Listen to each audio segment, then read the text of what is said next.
नमस्कार दोस्तों, MS study 07 में आपका स्वागत है। आज की इस वीडियो में हम बात करने वाले हैं आरआरबी ग्रुप डी की चल रही वैकेंसी की पोस्ट प्रेफरेंस के बारे में। ठीक है, जिन लोगों ने अभी तक फॉर्म नहीं भरा है, आप इस वीडियो को एक बार ज़रूर देख लें।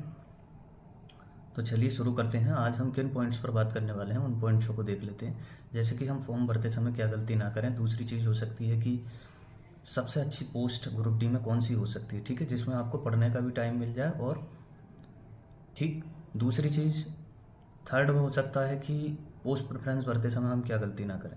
ठीक है, चौथा पॉइंट है कि ये गलती हम ना कर बैठें जिससे कि हम अच्छे नंबर लाकर भी बाहर हो जाएं। ठीक है, तो आइए देखते हैं उन पॉइंट्स को।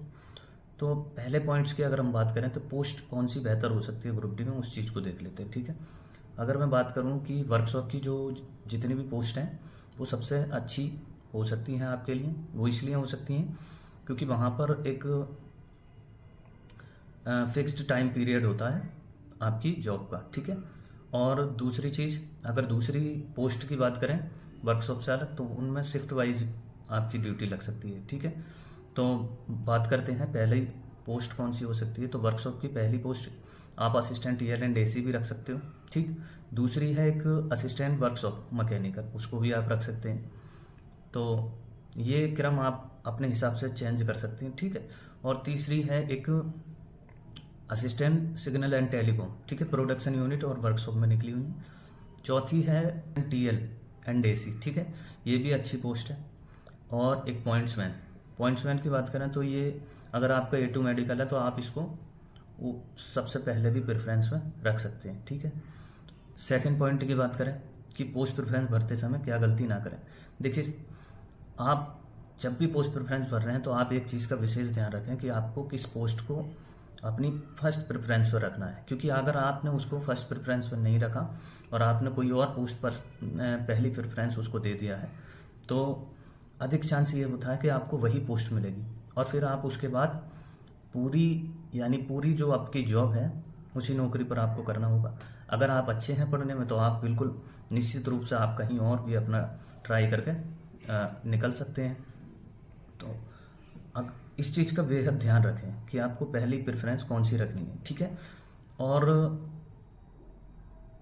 चौथा पॉइंट हमारा क्या है? चौथा पॉइंट है कि क्या गलती हम ना करें जिससे कि हम अच्छे नंबर लाकर भी बाहर हो जाएं। तो मैं ऐसा क्यों कह रहा हूँ? मैं इसलिए कह रहा हूँ कि मान लीजिए आपकी मेडिकल कैटेगरी निर्धारित करती है कि आपको कौन सी पोस्ट मिलने वाली है। ठीक है, चाहे आप A2 मेडिकल भी भर रहे हो, अगर आपका मेडिकल B1 है तो वो आपको पोस्ट नहीं मिलेगी। ठीक, और कुछ जो कैंडिडेट होते हैं उनका क्या होता है कि आप मेडिकल कैटेगरी का एक विशेष ध्यान रखें कि आपकी मेडिकल कैटेगरी क्या है। ठीक है, फॉर्म भरते समय ये चीज़ बिल्कुल क्लियर रखें कि आपकी मेडिकल कैटेगरी क्या है, उसके हिसाब से आप अपनी पोस्ट भरें। किसी कैंडिडेट की अगर मान लीजिए C1 मेडिकल है और वो A2 मेडिकल या B1 मेडिकल की अपनी पोस्ट ऊपर दे देता है और C1 मेडिकल की आप नीचे रख लेते हो, अब उस कंडीशन में आप ये समझिए कि आपको वो पोस्ट नहीं मिलेगी। वो इसलिए नहीं मिलेगी क्योंकि आपने उसको पोस्ट प्रेफरेंस में सबसे नीचे रखा हुआ है C1 मेडिकल की, और आपका मेडिकल है C1। आपके नंबर चाहे कितने हों, क्योंकि जिन लोगों ने पहले उसको पोस्ट प्रेफरेंस में दिया है तो उसको वो पोस्ट पहले मिलेगी या पहले दी जाएगी। ठीक है, तो ये चीज़ विशेष रूप से ध्यान रखें। आप अगर C1 मेडिकल है तो आप C1 मेडिकल में कौन कौन सी पोस्ट हो सकती हैं, वर्कशॉप की जितनी भी पोस्टें C1 मेडिकल में आती हैं। ठीक है, और आप पोस्ट प्रेफरेंस में पूरा मतलब एक बार उसको देख लीजिए कि C1 मेडिकल की कौन कौन सी जॉब है, तो उनको आप क्रम से पहली, दूसरी, तीसरी इस तरीके से रख सकते हैं। ठीक, फॉर्म भरते समय ये सारी चीज़ें ध्यान रखें।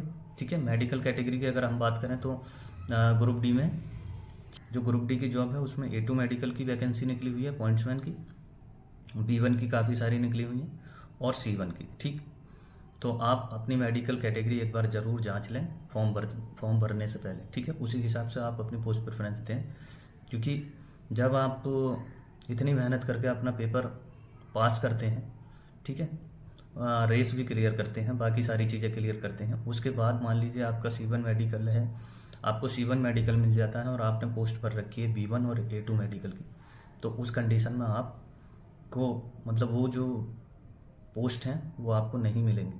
ठीक है, इस चीज़ का बेहद ध्यान रखें। और अच्छे से तैयारी करें।